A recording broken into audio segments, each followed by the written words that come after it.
donc je vous remercie d'avoir cliqué sur cette vidéo. Alors aujourd'hui, je vais vous parler d'un film dont j'ai déjà parlé sur ma chaîne, qui est Chopping Mall, hein. Donc c'était un des premiers films une des premières vidéos sur ma chaîne. Évidemment, donc qui dit première vidéo dit forcément allez, donc la qualité n'était pas au rendez-vous, hein, donc que ce soit au niveau du son, au niveau du montage, au niveau du rythme, j'étais pas trop à l'aise devant la caméra, mais là, donc ça fait plus d'un an, donc j'ose espérer que j'ai fait des progrès, hein. N'hésitez pas à, à m'en faire part, hein, donc en commentaire, hein. Donc je suis évidemment ouvert à toute critique constructive, hein, bien entendu, ah, donc je demande qu'à m'améliorer. Euh, donc c'est ma deuxième collaboration avec Romain, donc de la chaîne Critiqueur, donc qui est un youtubeur suisse que j'ai déjà rencontré à Bruxelles, hein, parce qu'il est venu pour le bif en fait, hein. Donc j'ai pu boire un verre avec lui à Bruxelles, donc c'est vraiment sympa. Donc je préfère toujours rencontrer les gens en vrai, hein, bien entendu, et encore en plus quand c'est un collègue youtubeur en fait. Et, euh, et voilà, donc comme la première collaboration s'est très bien passée, donc c'était sur Sleepaway Camp, hein, et qui est Massacre au camp d'été. Et ben je me suis dit, je vais proposer une nouvelle collaboration à Romain. Il a accepté, donc merci Romain, hein, d'avoir accepté. Alors, donc, Chopping Mall, donc film de 86. Donc, 86, quelle année, hein? Donc, quelle année au niveau production cinématographique? Puisque, allez, on pense à des films comme Vendredi 13 partie 6, qui est mon préféré de la saga. On pense à Aliens de James Cameron.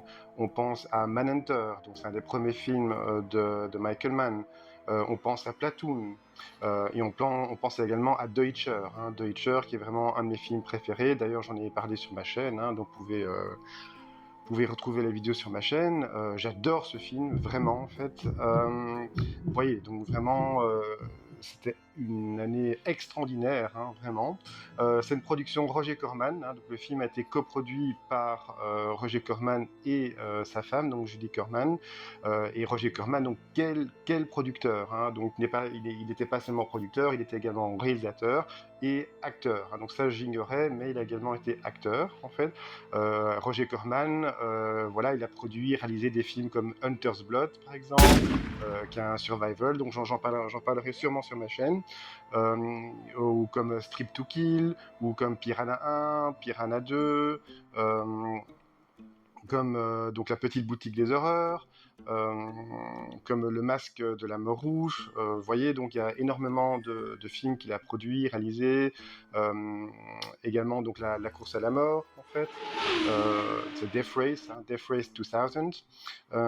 Voilà, donc vous voyez, si vous regardez sa filmographie sur IMDb, donc vous allez voir, c'est assez impressionnant, hein. Au niveau des acteurs, donc tout d'abord, nous avons quelques caméos, hein, donc ça fait toujours plaisir. Nous avons Paul Bartel et Marie Woronov. Paul Bartel qui est également un réalisateur. Paul Bartel, on a pu le voir notamment dans Eating Raoul, dans Death Race 2000 également. Nous avons Dick Miller, hein, donc Dick Miller, donc, qui est un habitué des films de Joe Dante, hein, il a joué dans Gremlins. Nous avons également, ça c'est une chose qui m'a étonné, hein, donc c'est vraiment en préparant cette vidéo que je m'en suis aperçu, que Angus Scrimm, oui, Angus Scrimm a joué dans Chopping Mall. Oui, donc c'est un tout petit rôle, hein, donc il intervient en tout début de film. Now, are there any questions? Yes, Dr. Carrington. So, what do your machines do besides kill criminals?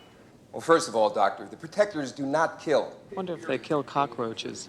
Donc, comme vous voyez ici, en fait, hein, donc on le voit vraiment de côté, en fait, hein, on le voit pas de dos, on le voit pas de face, il est de côté, en fait, hein, donc on distingue pas vraiment, mais oui, donc c'était bien Angus Scrimm, il a juste, c'est un rôle de 5 secondes, hein, il pose une question à un personnage, en fait, et puis son rôle s'arrête là. Et donc voilà. Donc nous avons également, donc pour les rôles principaux, nous avons Tony O'Dell, hein, donc il a surtout joué, qui interprète Ferdy dans le film. Il a surtout joué dans des séries TV et plus spécialement dans Head of the Class. Je connais pas la traduction française, donc il a beaucoup joué, beaucoup d'épisodes dans cette série. Il a également joué dans Karate Kid 1 et 2. Nous avons également Kelly Mahoney, qui interprète Allison dans le film.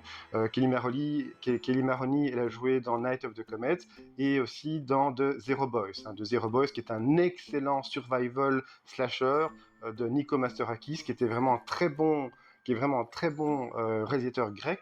Donc au début, il tournait ses films en Grèce, et puis vers la fin des années 80, début 90, il a plus tourné aux États-Unis.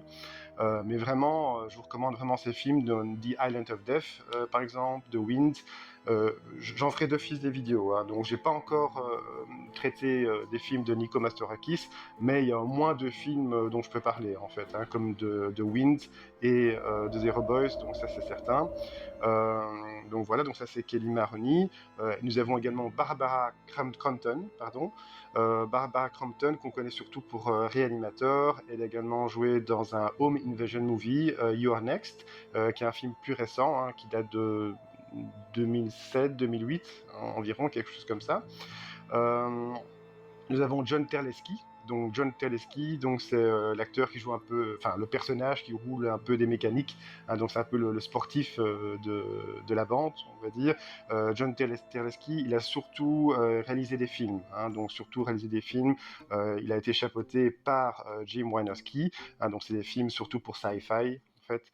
Et voilà en fait. Et nous avons également Russell Todd qui est un beau brun ténébreux, qui a joué également dans 2 slashers avant Chopping Mall, He Knows You Are Alone, a.k.a. Noce sanglante, et Vendredi 13 partie 2 en fait. Donc voilà, dans He Knows You Are Alone, donc c'est un tout petit rôle. Par contre, on le voit au tout début du film, et voilà, il se fait vite tuer. Dans Vendredi 13 partie 2, il a un rôle un peu plus consistant, on va dire. Donc voilà, donc ça c'est pour les acteurs. Et voilà, maintenant le réal, donc c'est Jim Wynorski. Jim Wynorski, donc c'est vraiment un habitué des productions sci-fi. Donc là, je vais pas commencer à énumérer tous les films sci-fi qu'il a réalisés, mais voilà, il a réalisé énormément de films, énormément de séries B, voire Z, en fait. Donc il a aussi une grosse filmo, Jim Wynorski, et Chopping Mall, donc c'est peut-être son film le plus connu, en tout cas c'est son film le plus réussi. Donc voilà, donc ça c'était pour les acteurs et le réal. Et voilà, maintenant au niveau du pitch, donc le pitch est assez simple. Donc en tout début de film, on assiste à un cambriolage. Donc c'est un bandit qui dévalise une bijouterie, donc la nuit. Donc il y a personne, donc il y a personne qui est là pour surveiller. Et il va se faire interrompre par un robot. Donc le robot va lui sommer de s'arrêter, de se rendre. Évidemment, il n'obtempère pas. Il va tirer sur le robot. Le robot va répliquer, il va le neutraliser en lui envoyant une décharge électrique.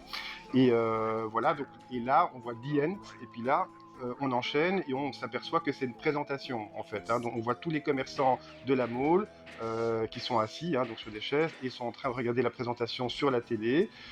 Et donc, en fait, c'était un speech du directeur qui vend les robots, en fait. Donc ce directeur de cette firme qui vend les robots, il fait un speech pour un peu rassurer les commerçants, leur expliquer le fonctionnement des robots, du nouveau système de sécurité. Il parle également des portes. Donc c'est des portes automatiques qui, la nuit, se ferment automatiquement et le matin s'ouvrent automatiquement. Donc c'est des grosses portes blindées, en fait. Et qu'est-ce qui va se passer ? Après, donc, on va switcher sur la bande de jeunes. Donc, c'est une bande de jeunes qui travaillent dans cette mall et ils ont envie de faire la fête. Ils ont envie de passer du bon temps et vont décider de s'enfermer, enfin, de rester dans la mall et pour faire la fête, tout simplement, pour s'amuser, boire un coup. Donc voilà, en fait. Et qu'est-ce qui va se passer ? Donc, cette nuit-là, il va avoir la foudre qui va tomber sur l'antenne qui surplombe le centre commercial, et c'est cette antenne qui dirige les robots. Donc les robots vont devenir complètement dingos, en fait. Ils vont perdre la boule, si on peut dire, en parlant de robots, et ils vont d'abord agresser un des techniciens, ils vont tuer un des techniciens et après ils vont s'enfuir dans la mall. Et bien entendu, vous doutez bien que ça va pas bien se passer pour les jeunes puisqu'ils vont se faire tuer au début un par un par les robots. Hein, et puis donc voilà, ils vont connaître la menace et ils vont devoir fuir la menace incarnée par ces 3 robots tueurs. Hein. Donc c'est du pur survival. Hein. Donc avant je pensais que c'était un slasher, mais non. Hein, avec le recul, on est vraiment dans le survival puisque c'est des jeunes qui sont enfermés dans un lieu clos, la menace est connue, donc c'est les 3 robots tueurs, et ils doivent survivre face à ces robots tueurs, en fait. Hein. Donc voilà, on est vraiment dans la survivance, on est vraiment dans le survival, donc c'est du pur... oui, de la pure survie. Et voilà, donc là, ils devront survivre jusqu'au lendemain matin, parce que le lendemain matin, les portes blindées s'ouvrent automatiquement, en fait. Hein. Et donc voilà. Donc maintenant, mon avis sur le film, j'adore ce film. J'adore ce film. Je vais répéter ce que j'ai dit lors de la première vidéo. Le film est ultra fun. Il est rythmé, il est généreux, on a droit à des lasers, ça pète de partout, des explosions, on a une tête qui explose. Le lieu est très bien utilisé, la mall, on a des personnages vraiment attachants, en particulier le couple Allison Ferdy. Vraiment, on passe un excellent moment, donc même les personnages plus secondaires sont vraiment sympathiques. On a, comment dire, on a les caméos, donc hein, les caméos, donc comme j'expliquais en début de vidéo, donc c'est fort sympathique hein, de voir tous ces acteurs jouer dans ce film. On a aussi un côté méta dans le film parce que au début du film, on va voir les 2 serveuses, hein, donc c'est 2 des jeunes qui travaillent dans une pizzeria. Dans cette pizzeria, donc où elles travaillent, on va voir plusieurs affiches collées au mur et ces affiches, vous doutez bien que c'est des productions Roger Corman. Hein, donc on aura de Slumber Party Massacre, par exemple. On aura Planète Terror. On aura voilà, donc on aura donc Lost Empire. Voilà, donc c'est tous des films produits ou réalisés par Roger Corman. Hein, donc en quelque sorte, il fait de l'autocitation, il fait de l'autopromotion de ses films, hein, donc sacré Roger. Roger Corman qui a vécu jusqu'à un âge vénérable. Hein, donc il est décédé il n'y a pas si longtemps, à l'âge fort vénérable de 98 ans. Merci vraiment Roger pour tous ces films. Hein, c'était vraiment un grand monsieur du cinéma, Roger Corman. Voilà, donc j'adore ce film. Et le lieu est très bien utilisé. Hein, donc il y a des films, il y a des slashers où la mall, donc le centre commercial n'est pas bien utilisé, comme dans Hide and Go Shriek, par exemple. Mais ici, c'est pas le cas. Hein. Donc ils utilisent vraiment tous les recoins de la mall, que ce soit les couloirs, que ce soit les magasins, que ce soit l'ascenseur. Ils utilisent également les ustensiles des magasins. Donc, il y a un moment donné dans le film, ils vont même s'armer. Il y a même une armurerie. Donc, ça paraît un peu improbable. Enfin, du point de vue d'un Européen, en tout cas, ça paraît assez improbable qu'il y ait une armurerie dans la mall. Mais voilà, donc grâce à ça, ils vont pouvoir s'armer donc face aux robots. Way out of here. We're gonna have to defend ourselves. This place got a sporting goods store? Heck and paws. Let's go. Come on. How are we gonna get in? Don't worry, I got the keys. Jesus.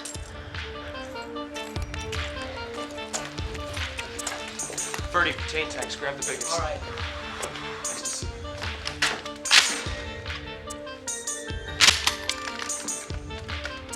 What about shells? 12 gauge. Here. Oh, great, thanks. And some 223s.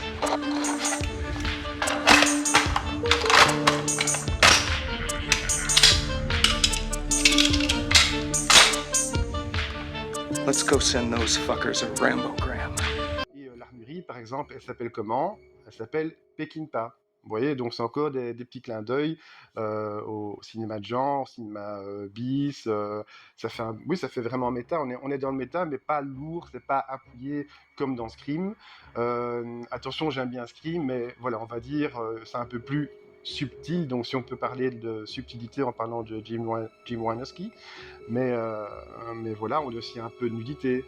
Oui, le film dure à peine 78 minutes et on n'a pas le temps de s'embêter. Il y a des films qui durent même pas 80 minutes où le temps semble vraiment long, mais ici c'est pas le cas. Donc ici il se passe toujours quelque chose. Le film il est très bien shooté, hein, donc il y a pas vraiment de temps mort. Quand il n'y a pas d'action, il y a les interactions entre les personnages qui fonctionnent super bien, on a des bons dialogues, hein, donc comme il y a des dialogues bien cheesy, comme il y a une des actrices, un des personnages dans le film, elle dit I guess I'm not used to being chased by killer robots in the middle of the night in a mall. I guess I'm just not used to being chased around a mall in the middle of the night by killer robots. Donc je pense que j'ai pas l'habitude d'être poursuivi par des robots tueurs dans une mall au plein milieu de la nuit, en fait. Hein. Donc vous voyez, donc c'est des petits dialogues cheesy, ou bien encore, donc il y a un robot qui est complètement détruit, hein, donc il y a du liquide qui sointe du robot, et il y a des personnages qui demandent à son pote c'est quoi ce liquide, et il y a son pote qui lui répond it's robot blood, hein, donc c'est du sang de robot. Vous voyez, donc ça donne le ton, en fait. Hein. Donc il faut savoir qu'au début, fin années 70, début années 80, donc là on était vraiment dans l'âge d'or du slasher, hein, de 78 à 83, voilà, le ton était quand même beaucoup plus sérieux, hein, donc on était plus dans le premier degré, c'était plus mean-spirited, hein, donc vraiment premier degré, sombre, on n'est pas là pour rigoler. Vous comparez un film comme Visiting Hours, hein, donc Terreur à l'hôpital central avec Cutting Class par exemple, mais le ton est tout à fait différent en fait, hein, donc ça n'a rien à voir en fait, et voilà, donc, mais j'ai rien du tout contre les films bien cheesy, super fun, au contraire, hein, donc j'adore Chopping Mall. Chopping Mall fait vraiment partie de mes 10 slashers préférés, mais voilà, donc c'est juste que il faut savoir que fin années 70, début années 80, même les plus petites productions au niveau slasher, en fait, ou survival, sortaient. Hein, ils avaient droit de sortie cinéma, ce qui n'était plus nécessairement le cas dans le milieu des années 80, fin années 80, où là, c'était plus pour le marché de la vidéo, en fait. Hein. Donc, mais certains films, ils marchaient aussi bien en vidéo que des slashers sortis au cinéma au début des années 80, hein, donc attention. Hein. Mais donc voilà, donc ça et la musique aussi, hein, donc la musique est vraiment ultra catchy, hein, donc vraiment dès le début du film avec cette musique au synthé, on est vraiment pris, hein, donc ça nous met vraiment dans le film, elle est vraiment prenante.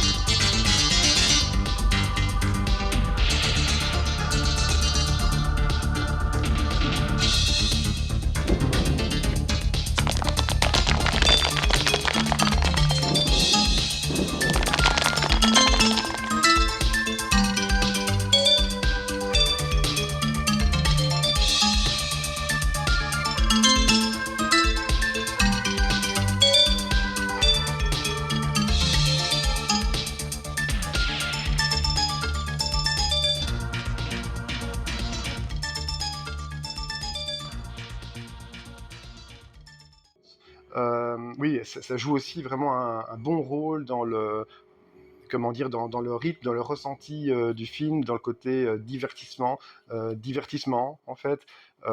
Oui, donc le theme song de Chopping Mall, ou même les musiques secondaires sont vraiment ultra divertissantes, ultra catchy, vraiment des musiques au synthé, hein, donc fin années 70, début années 80, donc on était plus une orchestration dite classique, hein, donc avec des cordes, du piano, même parfois des guitares en fait. Hein. Mais mi-années 80, fin années 80, là c'est vraiment les synthés qui ont pris la relève. Mais voilà, donc ça, donc c'était mon avis. Donc là maintenant, je vais vous passer l'avis de Romain, et puis je vais vous passer le trailer, et puis on se retrouve juste après. À tout de suite, merci.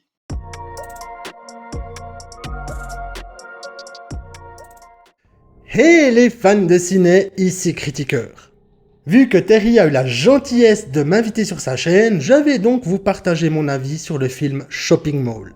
On a droit à un petit film bien sympatoche de l'année 1986 réalisé par Jim Wynorski qui signe ici son second métrage. Bon, le bonhomme officie principalement dans les films de série B voire Z, mais ça peut aussi donner de bonnes choses, comme Shopping Mall. On suit donc une bande de jeunes s'enfermant dans un centre commercial après la fermeture pour passer du bon temps et descendre quelques godets. Le hic, c'est que la foudre va déglinguer 3 robots vigiles qui vont alors s'en prendre à nos ados. Et c'est parti pour près de 80 minutes de fun. Perso, j'ai beaucoup aimé ce film, totalement décomplexé et renvoyant à d'autres métrages comme Robocop, Short Circuit ou encore Zombie. Pour ce dernier, notamment le déroulement de l'intrigue dans un centre commercial. Les morts sont assez variés, les personnages hyper stéréotypés mais attachants et les décors sont très bien utilisés. Ce mélange slasher, survival, science-fiction fonctionne étonnamment bien et c'est avec un certain plaisir qu'on se laisse choper dans l'action du film. Pour ma part, il y a 2 choses que je trouve incroyables avec ce métrage. Tout d'abord, sa sortie initiale s'est faite sous le titre de Killbots avec une affiche peu encourageante. Les producteurs ont alors remanié le visuel avec quelque chose de plus punchy, bien que le visuel en question ne se trouve absolument pas dans le film, et ont changé le titre en Shopping Mall. Cela évitait notamment que des enfants, en voyant l'affiche, se disent qu'il s'agissait d'un métrage tout gentil avec des robots tout mignons. C'est vrai que la première affiche, elle fait un peu Transformers. Et la seconde chose, c'est sa pertinence. On a beau se trouver dans un métrage de série B des années 80, le sujet est étonnamment d'actualité. Le remplacement de l'humain par la machine et les dérives que cela peut avoir, ça fait bizarrement écho à ce que l'on voit dans notre société actuelle. L'histoire du film aurait très bien pu se placer dans un épisode de la série dystopique Black Mirror sans trop de problèmes et ça, j'ai beaucoup aimé. Bref, si vous voulez un métrage sympa, sans prise de tête avec des ados en panique et des robots tueurs, Shopping Mall est fait pour vous. Encore merci Terry pour ton invite. Et, fans de ciné, n'oubliez pas de vous abonner à sa chaîne. C'est une mine d'or en matière de cinéma de genre, de slasher, et pour nous faire découvrir des films peu connus et pourtant excellents. Et bien entendu, bon visionnage.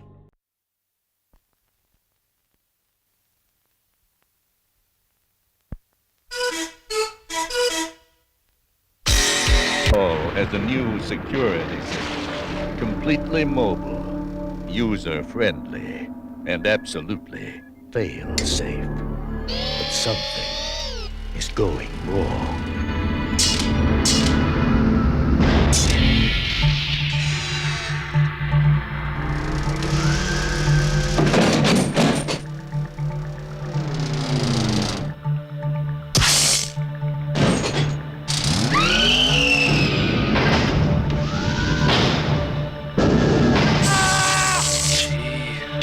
Killbots.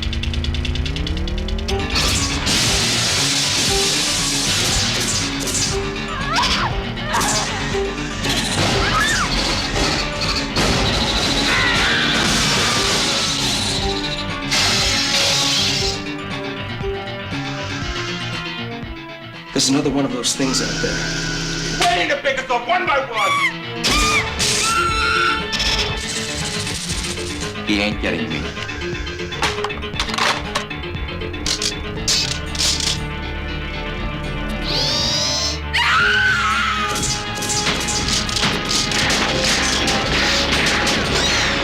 It's not stopping!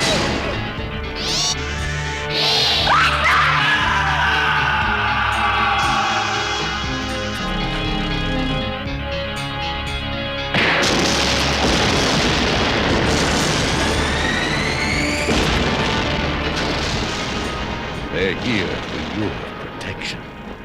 And shopping will never be the same. Killbots.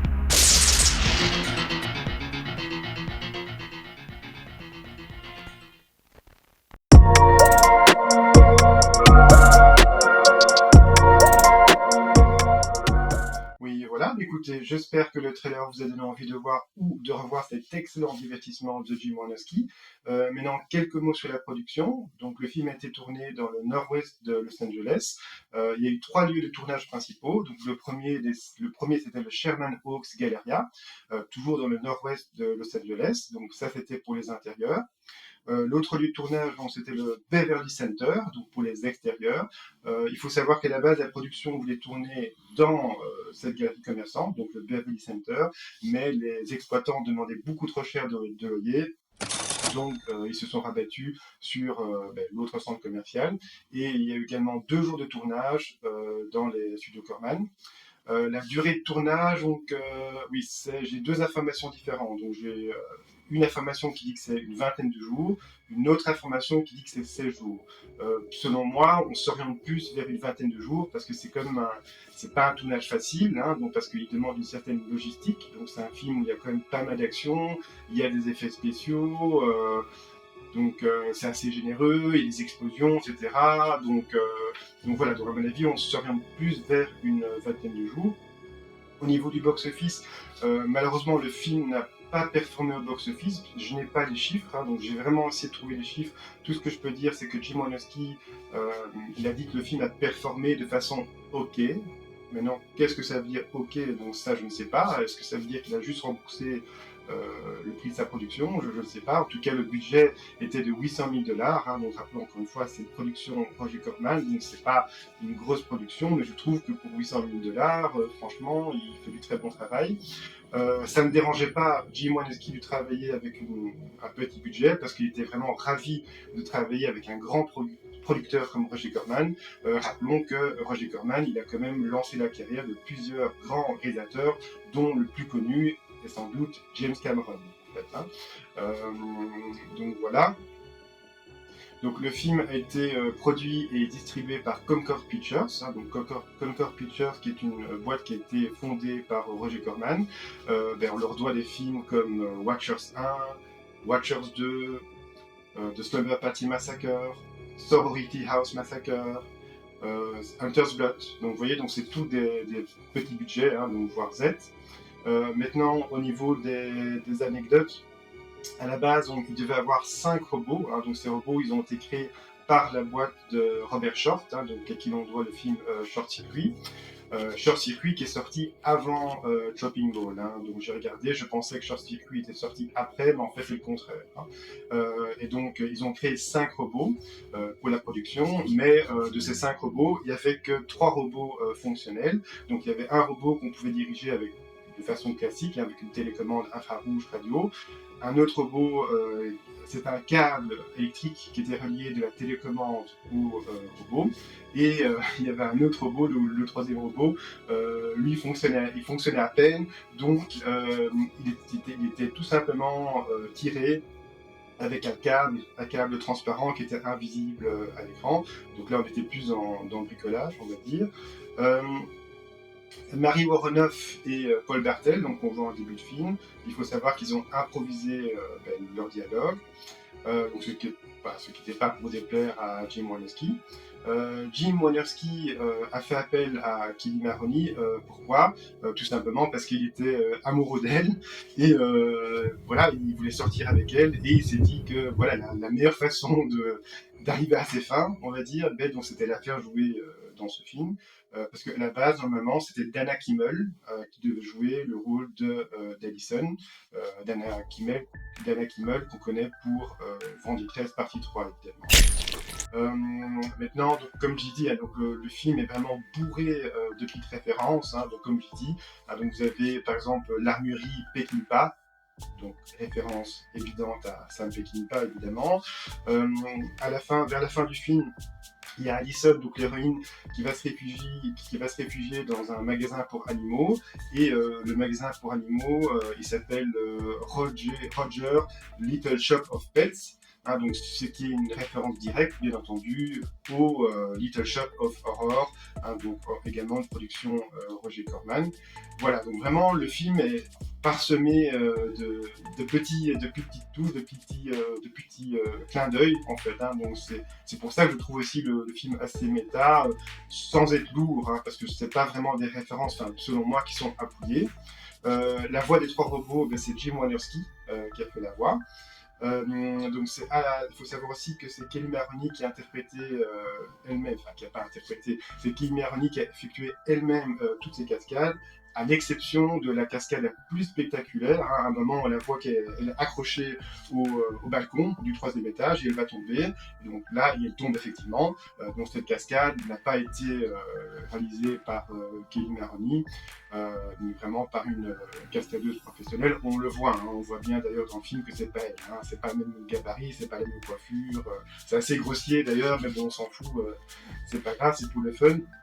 Et Jim Wynorski, il a essayé de faire lui-même cette cascade, pas du 3e étage, mais du 1er étage, et il a réussi à se fouler la cheville, en fait, hein, donc ce qui fait qu'il a eu mal pendant 2-3 jours pendant le tournage, mais voilà, il s'est dit, ah, ben, je vais tenter le coup. Donc voilà, mais écoutez, j'espère que donc c'était quelques petites anecdotes. Et donc maintenant au niveau support physique, il existe un Blu-ray allemand en fait. Hein, donc d'ailleurs, je l'ai acheté. Donc c'est un Blu-ray dont malheureusement il n'y a pas beaucoup de bonus. Hein, donc il y a juste un trailer et une featurette. Hein, donc mais on va dire c'est mieux que rien. Et voilà, la qualité de transfert est ok. On a un son 2.0, donc c'est de la stéréo. Et voilà, mais au moins. Donc ce Blu-ray existe, hein, donc il est également disponible chez Vestron, hein, donc du côté américain, mais là donc je pense pas qu'il soit Ozone, hein, donc ça c'est à vérifier, donc je mettrai ça ici. Voilà, donc en tout cas c'est déjà bien qu'il existe en Blu-ray allemand, hein, donc n'hésitez pas à vous procurer si vous avez aimé ce film, donc longue vie au support physique.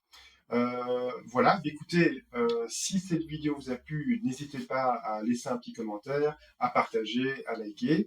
Hein, donc je vous remercie. Et donc encore une fois, un grand merci à Romain, à Critiqueur, pour son aimable collaboration.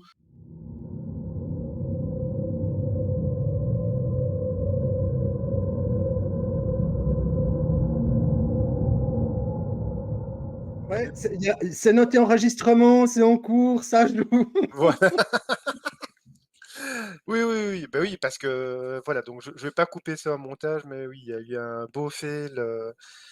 Oui, donc j'avais oublié carrément de cliquer sur le bouton enregistrer. Donc du coup, on a parlé pendant plus d'une heure, je Oui. pense, et ça n'a pas enregistré, donc c'était un beau fail. Mais voilà, donc j'assume, donc je vais pas couper à l'enregistrement, enfin au montage, je vais pas couper. Mais voilà, mais encore donc un grand merci, Romain, pour cette deuxième collaboration. Hein, donc Mais merci à merci à toi. toi. Présente-nous un peu ta chaîne, en fait. Dis-nous. Alors, Mmh. donc la chaîne que j'ai, c'est une chaîne qui est principalement axée sur le cinéma, Mmh. où je fais des rétros de films, soit anciens, un peu nostalgiques, années 80-90, soit des plus récents. Mmh. Et puis, j'ai aussi une émission spéciale qui s'appelle Cinétrange, où là, je traite de sujets un peu plus sérieux sur tout ce qui est étrange au niveau des médias, du web, du cinéma. Et Mmh. puis, je creuse un peu plus les sujets. Donc Mmh. voilà, pour l'instant, c'est un peu tout ce que j'ai sur la chaîne. Mmh. Et hem et oui, et donc ta chaîne est plus axée sur le fantastique, Oui, l'horreur, en fait, l'horreur quoi, aussi, oui. donc c'est ça. Et oui, et donc sur Cinétrange, donc je pense donc ta dernière vidéo, c'était sur une émission britannique, je pense, en fait, comment ça s'appelait encore? J'ai oublié le nom, en fait, quoi. Alors, c'était sur Ghostwatch. Ghostwatch, bah oui, donc très bonne vidéo, hein, donc je vous recommande tous d'aller sur la chaîne de Romain, de vous abonner évidemment, hein, donc si vous aimez le cinéma fantastique et comment dire, les cas étranges en fait, hein, donc Mhm. on regarde aussi Romain sur sa chaîne. Ah non, c'est la même chaîne en fait, hein, donc c'est la même Oui, chaîne, oui, mais c'est c'est la même chaîne. comment dire, c'est un autre pan de ta chaîne, on va dire. fait, quoi. C'est un autre format, oui, exactement. Un autre format, de ta chaîne. Mais, voilà, bah, écoute, on on va commencer. Donc là, comme tu dis, ce sera un peu moins spontané, même si j'ai toujours rien préparé. Donc je sais pas si toi tu as Moi non préparé plus. des questions? OK. Très bien, très bien. De toute façon, donc tout d'abord, en fait, donc, Chopping Mall, c'est une production, Roger Corman, hein, donc, Mmh je suppose que tu le savais. mh. Et son allez, comment dire? Qui est-ce que tu as des films préférés de Roger Corman, en fait? Dis-moi, que ce soit en tant que producteur ou en tant que réalisateur, en fait. Est-ce qu'il y a des films de Roger Corman qui t'ont plus marqué que d'autres, en fait? En dehors de Alors, Chopping Mall, je veux dire, quoi. oh, tu me dis Roger Corman, moi, le premier truc qui me vient à l'esprit, c'est La Petite Boutique des Horreurs des Mmh. années 50, Ouais. qui était absolument incroyable en matière de métrage, comédie horrifique pour l'époque. Mmh. Et puis c'est vraiment ça qui me vient en premier quand tu parles de Roger Corman. Oui, oui. Bah, oui, oui, et Roger Corman, il a lancé, pas mal de fameux réalisateurs, dont James Mmh. Cameron, en fait, hein, donc, Piranha, hein, Oui, Donc Piranha 2, pardon, c'était de James Cameron. Le premier, c'était de Joe Dante, Joey en fait, Dante, hein, oui. mais, donc voilà, donc c'était une fameuse personnalité, un grand monsieur du cinéma, Mmh. Roger Corman, qui nous a quittés à un âge, fort vénérable, hein, il me semble. Il est décédé à 97-98 ans, quelque Oui. chose comme ça environ. Donc il a bien vécu, hein, donc ce monsieur Corman. Mais, donc voilà. Ah oui, et donc, Chopping Mall, donc c'est un mix entre survival et slasher, bien que moi je considère plus, comme un survival qu'un slasher. Et toi, pour toi, en fait, c'est plus un survival ou un slasher? Dis-moi? Alors avec du recul, c'est vrai qu'il a plus la tête d'un survival qu'un slasher. Mmh. Après, ben, ça aussi, on avait mis le doigt là-dessus. C'est qu'il y a vraiment, au niveau du slasher, tous les codes qui sont respectés, des personnages qui sont à l'écran, aux codifications qu'il y a au niveau du scénario, toute la mise en scène, c'est vraiment plus du pur slasher. Mmh. Après, alors c'est clair qu'on est quand même un peu plus dans un film de survie que du slasher pur, comme on pourrait en retrouver beaucoup dans les années 80. Oui, oui, beh, oui, effectivement, en fait, moi, avec le recul, c'est plus un survival qu'un Mhm. slasher, en fait, sauf que c'est avec des robots, tu vois? Donc ça change, des survivals classiques, hein, où c'est des humains qui chassent d'autres humains. Mais, voilà, même si c'est des robots, pour moi, donc ça reste un survival, en fait, quoi. Donc comme, je sais pas si tu as vu, le film Hardware? Donc, Hardware, qui est un excellent film. C'est d'un réalisateur anglais ou sud-africain, je sais plus, je reviens plus sur son nom, en fait, mais, les gens dans les commentaires, vous noterez sûrement son nom. Mais, Mhm. je l'avais vu en copie 35 millimètres, lors de l'Ovskin Festival, et, le réal était présent. Hardware, donc pour moi, donc c'est aussi un survival, en fait. C'est aussi avec un robot tueur, dans un lieu clos, en fait, quoi, tu vois? Comme dans Mhm. Chopping Mall, en fait, hein. Sauf que dans Chopping Mall, il y a 3 robots tueurs au lieu de un, en fait, quoi, tu vois? Non, c'est Richard Stanley, en fait, quoi, tu vois? Donc Richard Mais il y avait Stanley, du Stan dedans. voilà, il y avait du Stan dedans, effectivement. Mais, oui, donc qui était aussi, voilà, on peut un peu, bon, c'est un peu lointain, mais on peut un peu rapprocher, ces Mhm. 2 films quelque part, en fait, quoi.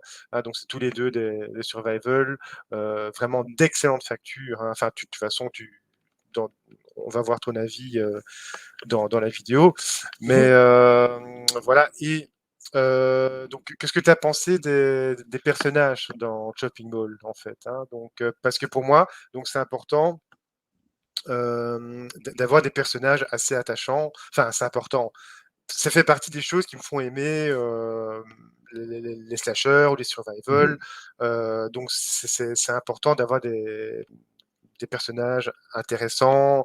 Il y a pas besoin d'avoir beaucoup de caractérisation, en fait, hein, donc, c'est pas très important, mais pour moi, c'est important qu'ils soient quand même attachants, en fait, hein, donc, parce que quand il meurt, ah merde, on est un peu triste, on n'a pas envie qu'il meure, en fait. Et, voilà. Qu'est-ce que tu penses des personnages dans Chopping Mall, dis-moi? Alors les personnages, bah, comme on disait avant, c'est vraiment des stéréotypes des slashers. Mmh. Et il y a vraiment, bah, justement la fameuse Final Girl qui est forcément là dans l'histoire. Il y a aussi l'intello qui est pas trop dans l'action, mais qui est plus dans la réflexion. Il y a le mec avec les gros biceps qui est toujours prêt à faire de l'humour.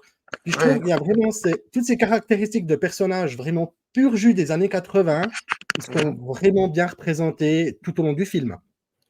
Oui, oui, tout à fait, en fait. Ah oui, donc c'est vraiment des personnages assez stéréotypés, Mhm. mais allez, je le trouve super attachant, en fait, vraiment. En fait. Oui, oui, oui. Bah, surtout, évidemment, le couple Enfin, c'est pas un vrai couple, mais à la fin du film, voilà, hein, ils se rapprochent de plus en plus, on va dire, quoi. Mhm. Mais donc Ferdy et Allison, en fait, Oui. et que je trouve vraiment super attachant. Et l'actrice qui joue Allison, c'est Kelly Maroney. Et Kelly Maroney, elle a joué dans un autre slasher survival, un mix entre les deux, qui est The Zero Boys. Donc, je sais pas si tu connais The Zero Boys. Ça te dit quelque chose, The Zero Boys? Alors, ça me Ah, dit ben, quelque chose, mais je ne l'ai pas vu, non. ah, donc c'est un excellent film, vraiment. Ben, j'en ferai une vidéo, hein, donc c'est d'office, en fait, quoi. C'est un excellent film du réalisateur grec Nico Mastorakis, hein, donc Mhm. à qui l'on doit The Wind, normalement, et The Island of Death, également, Blind Date, également. Donc, il est également producteur, hein, donc il a tourné pas mal de films, enfin, en début de carrière, surtout en Grèce, en fait. Mhm. Et, mais vraiment, si tu connais pas ce réalisateur, je t'invite vraiment à regarder plusieurs de ses films et tu m'en diras des nouvelles. Vraiment, D'accord. il est très bon techniquement, que ce soit au niveau des ralentis, au niveau du montage, au niveau de la Mhm. photographie.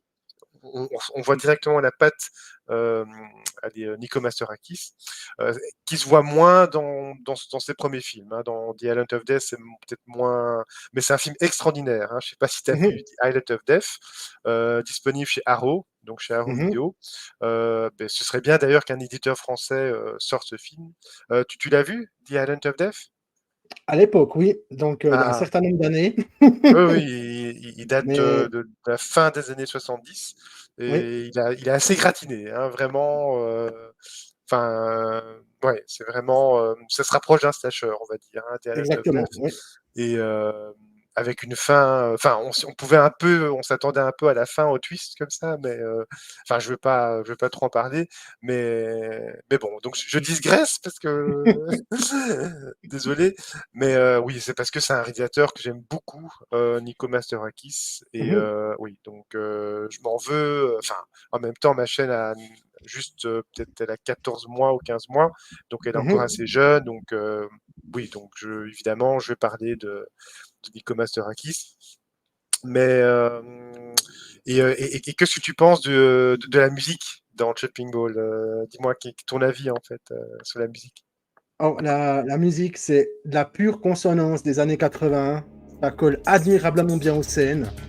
Alors, Mhm, il y a vraiment cet esprit synthé, hein, cet esprit début de tout ce qui était un peu électronique au niveau de la musique, qui est pleinement remis dans le film. Puis qui mhm, colle aussi très bien avec la thématique, que ce soit des robots qui poursuivent les protagonistes.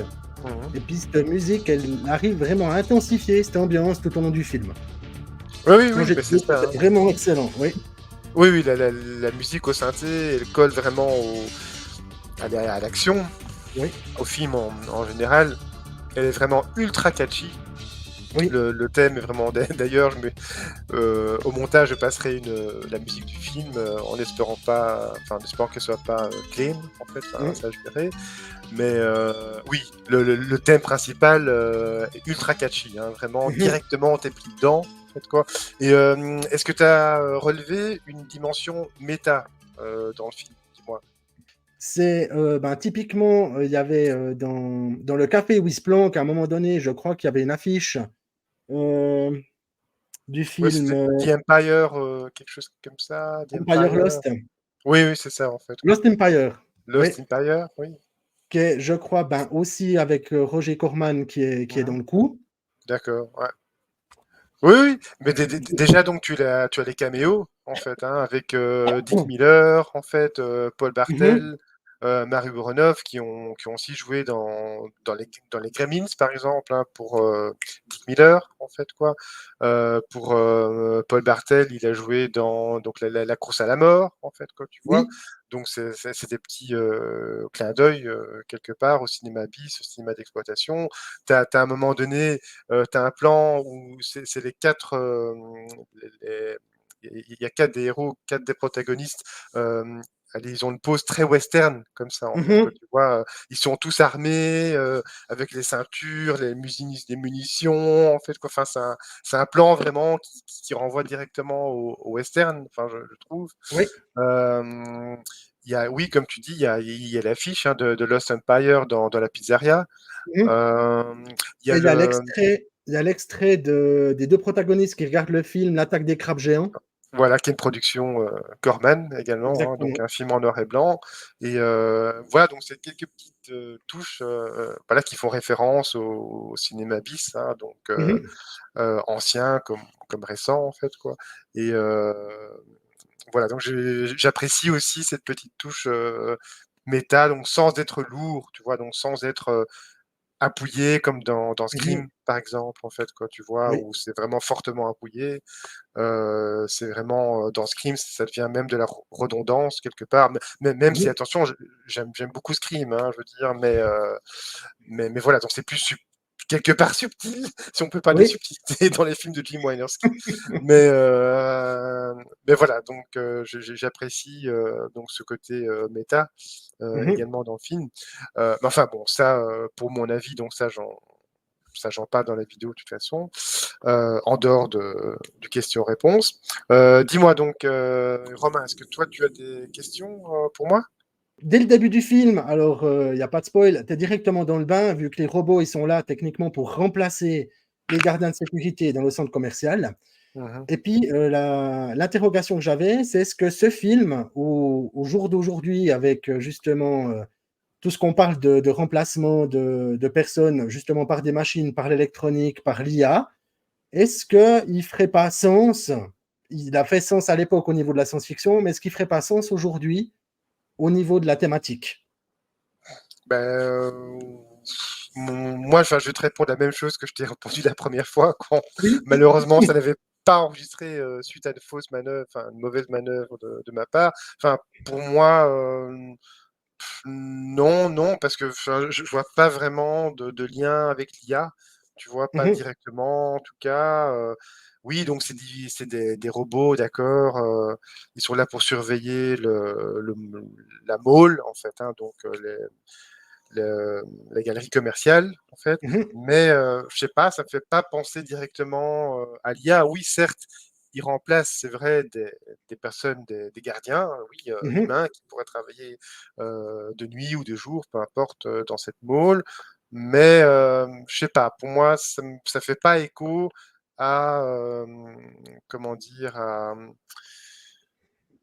allez, ça fait pas écho à donc une IA, toute puissante qui va remplacer, l'être humain, dans un futur, qui sait peut-être proche en fait, hein. Parce que Mhm. c'est vrai l'IA maintenant de nos jours, c'est vraiment, Un sujet. exponentiel, hein, vraiment Oui. c'est dingue en fait, hein. Donc les, mmh, les progrès de l'IA, c'est assez impressionnant en fait, hein. Donc c'est notamment lié au fait qu'on est tout le temps écouté en fait, hein. Mhm, Donc nos GSM, hein, nos smartphones nous écoutent, tout le temps en permanence en fait, hein. Donc ils ont accès, ils, donc c'est les GAFAM en fait, hein, donc Google, Facebook et cetera.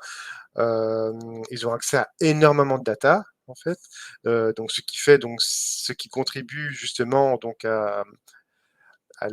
ce côté exponentiel, de mhm. l'IA, c'est assez spectaculaire en fait, hein, mais je sais pas donc mouais, pour moi franchement non, je pense vraiment C'est pas, pas écho. à ça, non, ça fait pas grand écho pour Mhm, moi, et en plus enfin et en plus et dans ce film aussi donc je vois il y a aucun message particulier, hein, donc c'est un film, de pure exploitation en fait, mhm.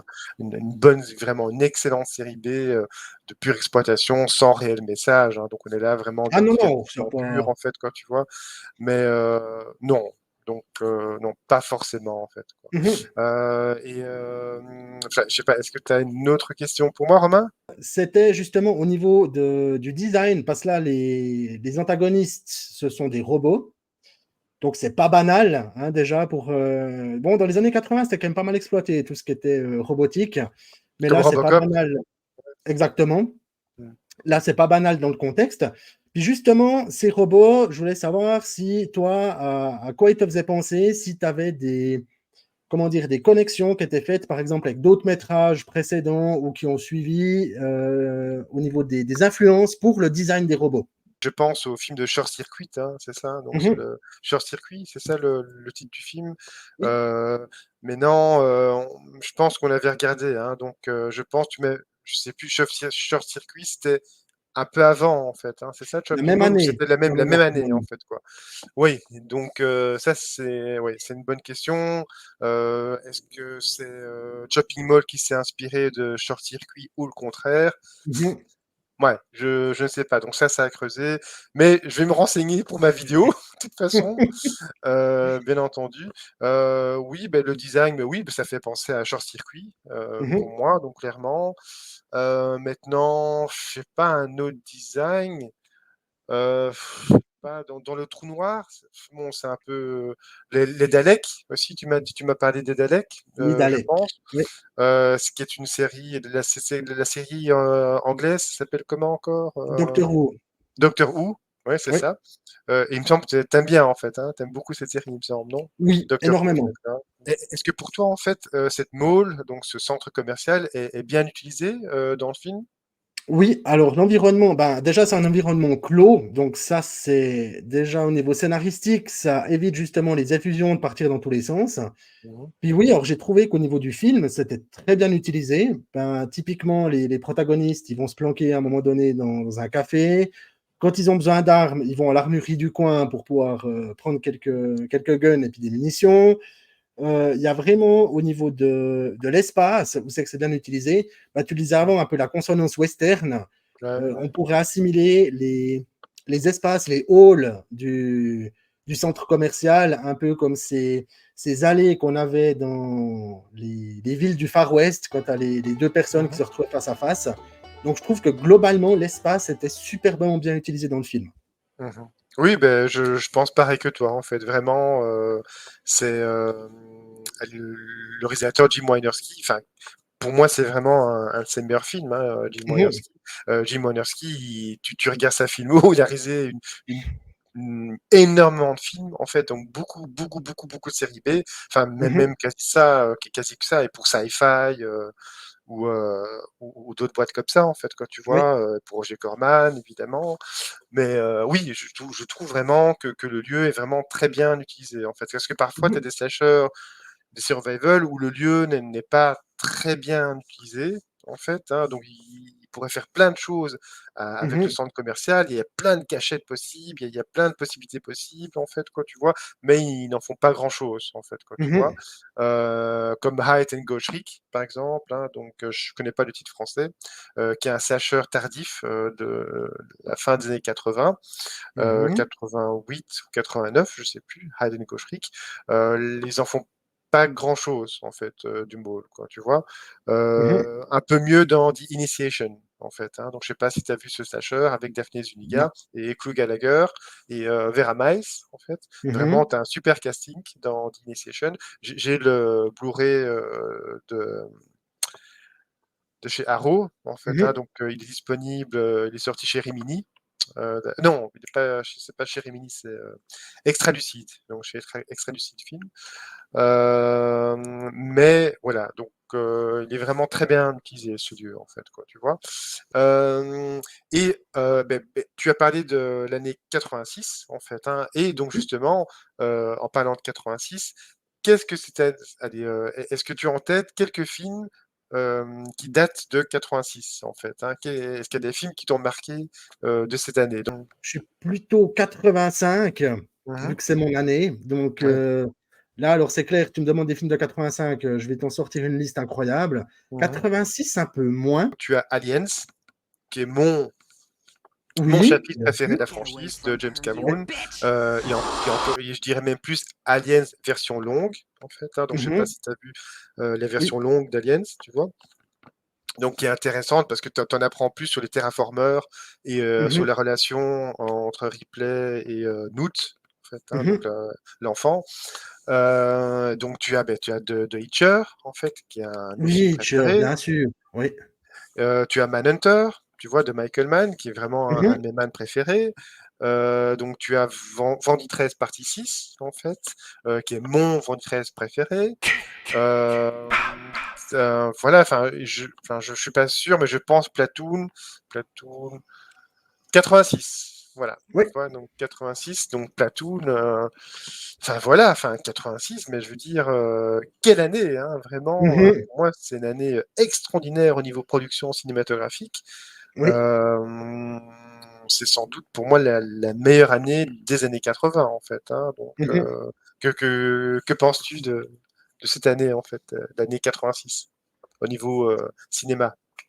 Alors, au niveau cinéma, ben, je pense que ça a été un peu une année charnière. On a eu le début des années 80 avec des métrages qui étaient aussi assez exceptionnels. Mm. Après, en 85, là, justement, je t'en sors une blinde. Après, c'est pas forcément dans le domaine horrifique, mais il y a aussi beaucoup de bonnes choses qui se sont passées. Puis je pense que Mhm. 86, c'était un peu effectivement l'apogée des années 80 avant qu'on arrive gentiment dans les années 90. Mm. Et effectivement, je pense que c'était une année un peu charnière où on a commencé de faire des métrages qui étaient peut-être plus détendus aussi, des Mhm. Tout métrages à qui étaient fait. moins complexés. Mhm. Ben, on voit par exemple, bah, tu le citais avant, le Aliens de James Cameron, où c'est que c'est vraiment du James Cameron pur jus avec de l'action qui déborde, C'est ça, qui, c'est ça. qui tranchait quand même un peu avec l'aspect beaucoup plus feutré et horrifique de celui de Ridley Scott. Et je Mhm. pense qu'à partir de 86, c'est l'année où on a commencé un petit peu de se décomplexer. Mhm. Ouais, tout à fait, tout à fait. Et au niveau donc slasher, en fait, slasher survival, enfin plus le slasher, moi personnellement, on observe vraiment que à partir du milieu des années 80, fin années 80, on est plus dans le Mhm. cheese, en fait, au Oui, niveau du slasher survival. Est-ce que tu vois ce que je veux dire par le cheese, oui. en fait? Donc, Ben, c'est de décomplexion en fait. oui, oui, c'est ça, et donc ils se prennent moins au sérieux, quoi, tu vois? Voilà. Oui. On est plus dans l'humour, et c'est comme dans le Mhm. shopping mall, quoi, tu vois? Le film, c'est vraiment du fun à l'état pur, vraiment. C'est vraiment le film à mater entre potes avec des pizzas, les bières, les cigarettes qui font rire, n'est-ce pas? Non, non, je couperai pas ce montage, quoi, mais non, non, mais voilà, donc on peut citer des films comme Return to Horror High. En fait, j'ai du mal à dire, hein. Mhm. Return to Horror High, en fait, donc je mettrai un insert d'image, en fait. On peut citer Cutting Class, tu vois, Profession Tueur, donc qui est Mhm. un slasher avec un acteur hyper connu, qui est Profession Tueur. Ça te dit quelque chose? Brad Pitt. Brad Pitt, Ah, donc c'était un oui, de ses premiers rôles. bien sûr. Brad Pitt, Oui, en fait, quand tu vois? oui. Il a joué dans un slasher, et Return to Horror High, George Clooney, il a joué Oui. dans ce film, en fait, quand tu vois? Et avant de jouer dans ce film, il a joué dans le Retour des tomates tueuses, en fait, quand tu Oui. vois? C'est 85, je pense, en fait. Hem Et voilà, donc tu Popcorn aussi, Oui. Popcorn, je sais plus, c'est 89 ou 90, je sais plus. En tout cas, c'est vraiment fin des années 80, et voilà, donc tu as Cheerleader Camp, hein, donc aka Body Pom Poms, tu vois? Mhm. Voilà, on est vraiment plus dans le fun, la déconne, ils se prennent pas au sérieux. D'ailleurs, comme Vendredi 13 partie 6, qui est pas une Mhm. parodie de Jason, mais c'est plus un côté pastiche, en fait, quoi. Oui. C'est-à-dire que Jason est comme respecté, en fait, hein. Il respecte quand même les codes, il respecte le personnage, en fait, mais tout est un peu dans l'exagération, on va dire, en fait, quoi, tu vois? Mhm. Mais tout en respectant on va dire les codes de la franchise, le personnage de Jason, en fait, quoi. Mhm. Hem, D'ailleurs, au tout début du film, tu vois, tu le générique un peu à la James Bond, tu vois? Tu as le, Oui. barrel gun, tu vois? Tu as la scène barrel gun, en fait, avec, Jason, quand il tire pas, mais c'est avec sa machette, en fait, donc tu as le barrel gun qui apparaît. Mais vraiment excellent, hein, Vendredi Mhm. 13 partie 6, vraiment, mon préféré de la franchise. Mais oui, il y a, Hayden Gottrick aussi, qui est plus dans la déconne, plus dans le Mhm. fun. Killer Party Oui. également, tu vois. Donc ils sont pas mean-spirited, comme on dit en anglais, en fait, quoi.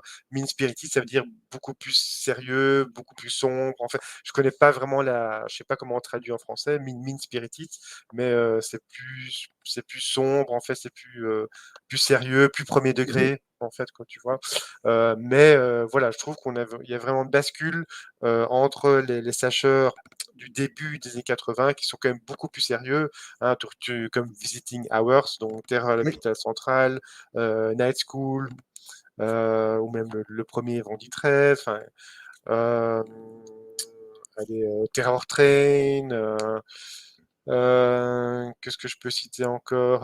My Bloody Mais tu peux- Valentine, enfin, My Bloody Valentine, même il date de 81, mais il est comme un peu cheesy malgré tout. Mais il y a quand même un côté sérieux aussi dans le film, tu Oui. vois. Euh, Après, il y a aussi vu que tu les cites, les différents métrages, il y a aussi la saga Les Griffes de la Nuit, Oui, tout à où fait. le premier film de 85 aurait été assez posé, puis vraiment sur consonance, horrifique, premier degré. 84. 84, en fait. 84, c'est juste. Ouais. Excuse-moi, pardon pour l'erreur. Et par la suite, à la fin des années 80, quand les suites sont sorties, là, ça partait complètement aux cacahuètes, et puis ça commençait de plus pousser vers la comédie horrifique C'est que ça. l'essence même du film. Oui, d'ailleurs, enfin, je suis tout à fait d'accord avec Justin Kurzweil, hein, donc je cite à nouveau son excellent site, hein, dit Hysteria Lives, et également son podcast, hein, dit Hysteria Continues, Mhm. c'est un podcast qu'il fait avec Nathan Johnson, Joseph Henson et Eric Threlfall, qui est un Irlandais, donc 2 Américains, un Irlandais, un Anglais. Et oui, je suis tout à fait d'accord avec lui. Donc l'âge d'or du slasher, c'est vraiment entre 78 et 83. Donc 78, Oui. c'est Halloween, 83, c'est Sleepaway Camp, en fait, quoi, tu vois. Enfin, c'est les Mhm. films qu'on rattache, en tout cas, à ces années, en fait, quoi, tu vois. Mhm. Mais attention, ça ne veut pas dire que c'est pas parce que le film se prend moins sérieux qu'il n'est pas bon, en fait, hein. Non, c'est pas Du ça, tout, en fait, quoi, tu vois. du tout. Donc, mais c'est juste il y a une bascule, tu vois, milieu années 80, fin années 80, on est plus dans de la déconne, plus l'humour, quoi, tu vois, ils se prennent moins en sérieux, mais ça veut pas dire qu'ils sont mauvais, hein, non, pas du tout. Et puis, milieu des années 80, fin des 80, donc c'est déjà le slasher se meurt, en fait, hein, si tu veux, quoi. Donc ils sont plus au cinéma, par exemple, en fait, comme Mhm. il y avait énormément de slashers au début des années 80, fin des années 70, qui sortaient au cinéma, même des tout petits budgets, ils sortaient au cinéma, en fait, quoi. Donc ce qui n'était plus nécessairement le cas pour les slashers survival qui sortaient mi-années 80, fin années 80. Donc là, c'était plus pour le marché de la vidéo, si tu veux, quoi, tu Oui. vois. Il y avait moins d'argent, il y avait moins de distributeurs, en fait, quoi, tu vois. Euh, donc voilà, donc si t'as pas un grand distributeur comme Paramount, par exemple, Mhm. pour Vendredi 13, par exemple, tu vois. euh, donc oui, c'est plus difficile de faire vivre le film quelque part, quoi, tu vois. Oui. Est-ce que tu as une autre question pour moi sur Shopping Mall, dis-moi, Romain? À la sortie du film, en fait, parce que le film, initialement, il était sorti sous le titre Killbots. Mhm, Et puis, au moment de sa sortie, il n'y a pas eu un engouement extrême pour justement aller voir le film dans les salles. Du coup, la prod a revu entièrement déjà le packaging au niveau de l'affiche. Donc, mhm, ils ont refait le design de l'affiche, donc celle qu'on connaît aujourd'hui avec le fameux petit sac avec les morceaux humains à l'intérieur. mhm, Et ils ont changé le nom pour qu'il s'appelle Shopping Mall au lieu de mhm, Killbots. mhm, Donc, ils ont entièrement refait, si on veut bien. Alors, ils n'ont pas refait le film, mais mhm, tout ce qui l'entourait, ils ont refait pour que ça ait plus d'engouement. mhm. Et puis, au niveau des slashers, est-ce que toi, tu as déjà eu connaissance d'un remaniement comme celui-là avant de sortir le film? Ben voilà, ben écoute, un grand merci donc pour ta participation, donc pour ta deuxième participation, Romain. Et dis-moi, est-ce que tu peux un peu nous parler de ton actualité? Donc, qu'est-ce que tu nous prévois prochainement, en fait, comme vidéo? Qu'est-ce que Ouh tu là as là. Alors là, tout prochainement, alors je ne sais pas quand la vidéo, que le dialogue qu'on est en train de tourner va sortir, Mais la prochaine vidéo qui va être postée sur la chaîne, ça sera une vidéo où je reviens sur 3 films maudits. Mhm. Et puis, j'ai essayé de trouver des films qui étaient peu traités en francophonie. Donc, c'est pas forcément lesquels vous attendez le plus. D'accord. Donc, ça va être super intéressant de parler des malédictions au cinéma, de l'influence que ça a sur le marketing, etc. Donc, ça va être super chouette de parler de ça. Ouais. Sinon, il y a les rétros qui vont continuer sur différents films. Hmm. Il y a d'ailleurs une rétro qui va prochainement sortir sur le dernier Shyamalan, Trap, D'accord. Trapped, ouais. et à moitié bon, on va dire, sans spoiler. D'accord. Et sinon, il y aura beaucoup de changements qui vont s'opérer, mais ça sera plutôt l'année prochaine où j'aurai plus de temps à consacrer à la chaîne. Et puis là, ça sera entre les projets de court-métrage, continuer aussi les collaborations, typiquement comme celle que j'ai avec toi, avec aussi d'autres collègues sur YouTube. Donc, il y aura beaucoup de nouveautés qui vont arriver, mais ça sera plutôt l'année prochaine. Ça va, ça va. Ben écoute, un grand merci Romain. Ben, je te dis à la prochaine alors. En fait. Ça va? À tout bientôt, Thierry. Merci beaucoup à toi. Merci, hein. Passe une bonne soirée. Toi aussi, Salut merci. Romain. Ciao, Ciao. ciao.